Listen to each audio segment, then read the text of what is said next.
Kurumirira wanangiku uria uronekanire mirurungano-ini iria yatabanirio muthi wetatu, mutongoria wa bururi President William Ruto ni arutire mukana wothe watabanirie waganu wa njira o yothe. I expect the Inspector General of Police and all relevant security agencies to conduct immediate, thorough and speedy investigations.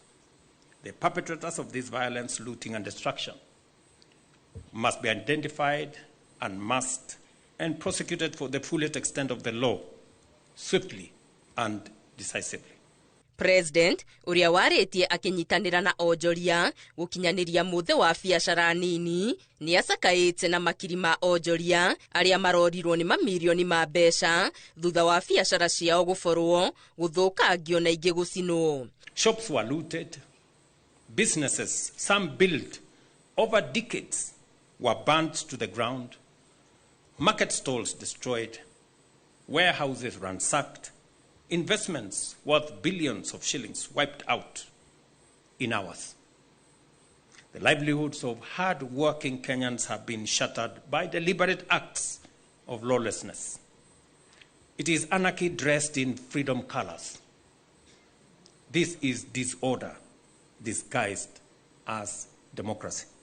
Mutongoria wa bururi augite ona gutuika ni kihoto kia Akenya kururungana, mbica iria yonekire muthi wa gatatu ndiari ya mururungano wa thayu, indi ni wanangiku wa gubangwo na warongoreirio guthinikania bururi na njira ya kuhehenja economy na wonjoria wa bururi. What we witnessed was not peaceful protest.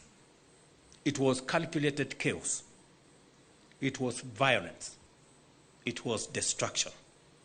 And it was economic sabotage. Let's call it what it is. That is what it was. President oho akioneka akierekeria kiara ang'ethaniri ake, akiuga marageria kuhuthira hinga wa gucogera ayuthi mari na muoroto wa kuhuthira murango wa thutha kuiyukia thirikari. Elections will come. Formulate a better plan. Convince the people of Kenya.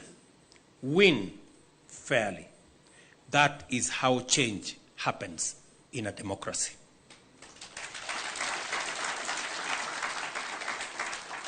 Gerifo Tera Inoro TV, Geto wa Garimaria wa Muigana.